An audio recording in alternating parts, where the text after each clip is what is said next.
Assalamualaikum warahmatullahi wabarakatuh.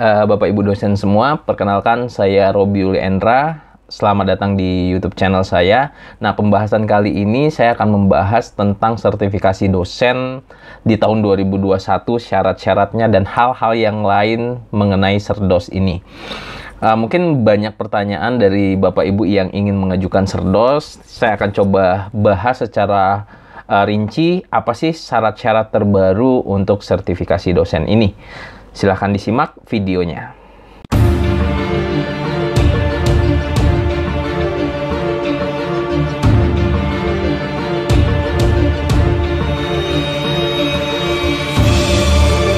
Baik, Bapak Ibu dosen semua, seperti yang saya jelaskan di video awal tadi, saya akan coba menjelaskan tentang perubahan-perubahan apa saja pada sertifikasi dosen di tahun 2021.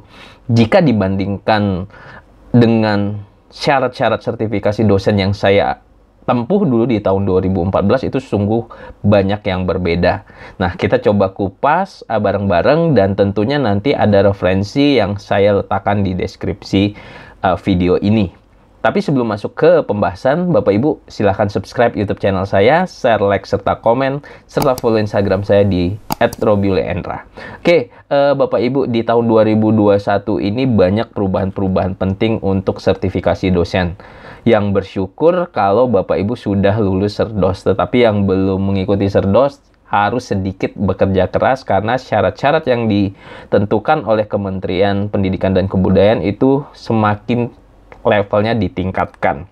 Nah, mengenai apa saja yang akan saya bahas, ini ada beberapa catatan, yaitu yang pertama, Serdos saat ini bertemakan Smart Serdos atau Serdos Smart, yang artinya smart tersebut adalah simple, modern, more inovatif, accountable, responsive, dan transparan.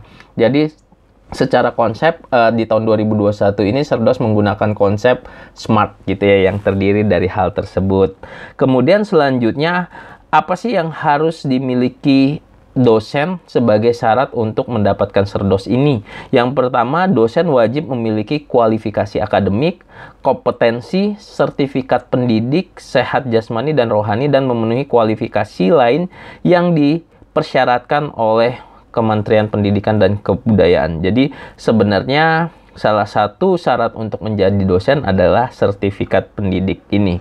Nah, seperti yang saya jelaskan tadi bahwa konsep Serdos tadi itu merupakan konsep Smart Serdos, yaitu singkatan dari simple, modern, more inovatif, accountable, responsif, dan juga transparan.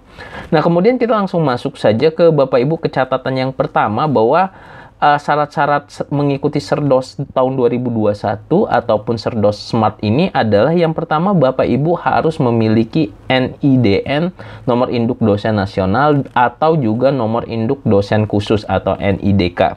Jadi bagi Bapak Ibu atau teman-teman semua yang baru menjadi dosen tentunya harus memiliki NIDN dulu. Biasanya persyaratannya ya kalau sebelumnya itu fotokopi KTP, kemudian ijazah, dan seterusnya. Nanti tinggal didiskusikan dengan bagian sumber daya manusia di kampus Bapak Ibu. Yang kedua adalah minimal memiliki jenjang jabatan akademik itu asisten ahli atau AA. Jadi, walaupun Bapak Ibu memiliki NIDN tapi belum memiliki JJA, Bapak Ibu belum memiliki kesempatan untuk mengikuti sertifikasi dosen ini. Kemudian juga menjadi dosen yang minimal 2 tahun. Kemudian syarat itu terhitung sampai dengan 1 Januari, tanggal pertama fungsional yang profilnya itu dibaca di Sister. Jadi Bapak Ibu dosen yang baru masuk gitu harus segera mengupgrade ataupun mengupdate semua data-data di Sister. Sister ini adalah sebuah aplikasi yang dirujuk oleh Serdos gitu ya, Kementerian Pendidikan dan Kebudayaan, untuk menarik semua data kita. Nah, data di Sister itu sifatnya personal, jadi Bapak Ibu harus update sendiri. Kemudian selanjutnya juga ada syarat yang penting juga, wajib memenuhi BKD.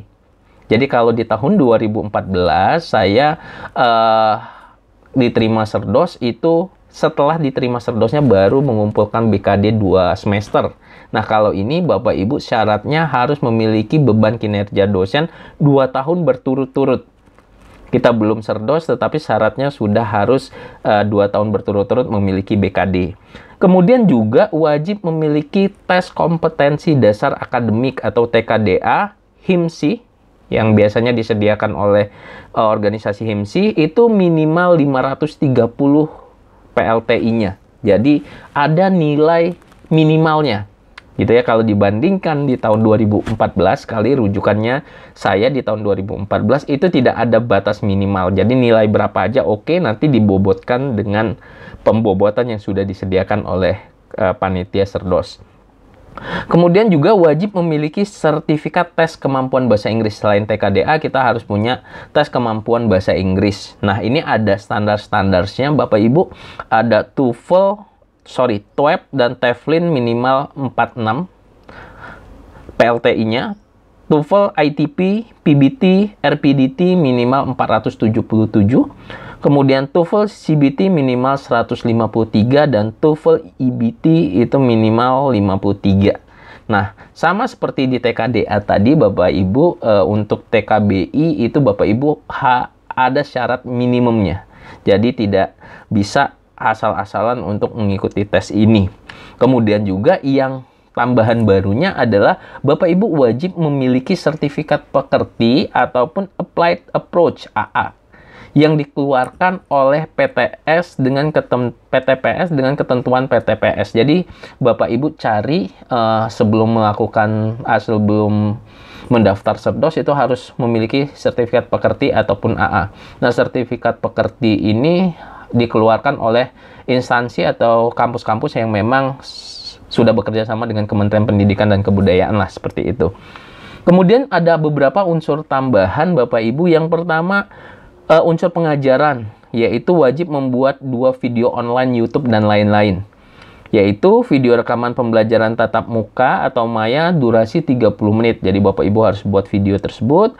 Kemudian juga video rekaman pembelajaran asinkronus blended hybrid berupa link LMS durasi sampai 10-15 menit serta penjelasan RPS dan juga proses pembelajaran. Nah, sekali lagi kalau saya bandingkan di tahun 2014 itu tidak ada ketentuannya Bapak Ibu. Kemudian selanjutnya adalah unsur penelitian dan publikasi, wajib menyiapkan 2 jenis dokumen, yaitu video rekaman yang berisi pernyataan dari topik penelitian, jadi bentuknya video lagi, dan juga roadmap penelitian dan deskripsi satu publikarya ilmiah yang dianggap paling fenomenal selama menjadi dosen, berikut makna, kegunaan, nilai inovasi, dan konsistensi pengembangan keilmuan yang dilakukan. Nah, durasinya itu sekitar 10-15 menit dan diunggah ke YouTube boleh atau ke situs-situs yang dapat share video tersebut secara online.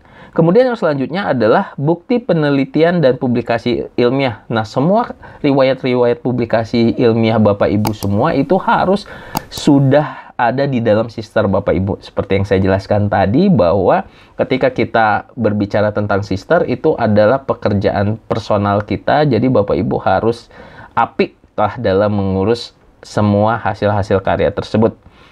Kemudian juga unsur pengabdian kepada masyarakat itu wajib menyiapkan dokumen. Yang pertama video lagi Bapak Ibu, pernyataan dari diri yang berisi topik PKM dan salah satu kegiatan PKM yang pernah dilakukan selama menjadi dosen. Berikut sasaran, perubahan yang terjadi, dukungan masyarakat, dan konsistensi sesuai bidang keilmuan. Dan videonya sama, panjangnya atau durasinya 10-15 menit, kemudian dapat dibagi atau diupload ke situs berbagi video, salah satunya YouTube. Kemudian bukti pengabdian masyarakat yang diunggah ke daftar riwayat pengabdian kepada masyarakat itu bisa diakses di sister gitu ya, yaitu berupa daftar pengabdian kepada masyarakat serta laporannya. Jadi Bapak Ibu, selain kita membuat dokumentasi ataupun video-video, kita harus juga memasukkannya ke dalam sister. Nah, ini ada beberapa catatan tambahan di Smart Serdos ini adalah Smart Serdos di tahun 2021 ini menggunakan istilah baru yaitu T, yaitu berupa tahap, Cerdos sebelumnya menggunakan istilah D, yaitu D1, D2, D3 ya, dan seterusnya. Nah, kalau sekarang itu berubah jadi T. Kemudian tahap yang dilewati mulai persiapan T1 sampai tahap akhir di T3. Cerdos sebelumnya menggunakan D1, kemudian sampai D5. Nah, Bapak Ibu, itu banyak sekali pembahasannya mengenai Smart Cerdos ini. Mudah-mudahan Bapak Ibu bisa memahaminya, dan saya juga akan share panduan Smart Cerdos tahun 2021 ini di deskripsi video. Bapak Ibu tinggal download saja, tinggal baca-baca lagi. Jika ada pertanyaan-pertanyaan, boleh komen di kolom komentar saya. Di deskripsi video juga ada nomor WA. Kemudian juga bisa di-follow di Instagram saya, bisa DM juga, itu nggak masalah. Mungkin itu saja Bapak Ibu penjelasan tentang Smart Cerdos tahun 2021. Mudah-mudahan Bapak Ibu dosen yang sudah mendapat panggilan Cerdos itu dapat lulus dengan baik. Itu saja, terima kasih. Assalamualaikum warahmatullahi wabarakatuh.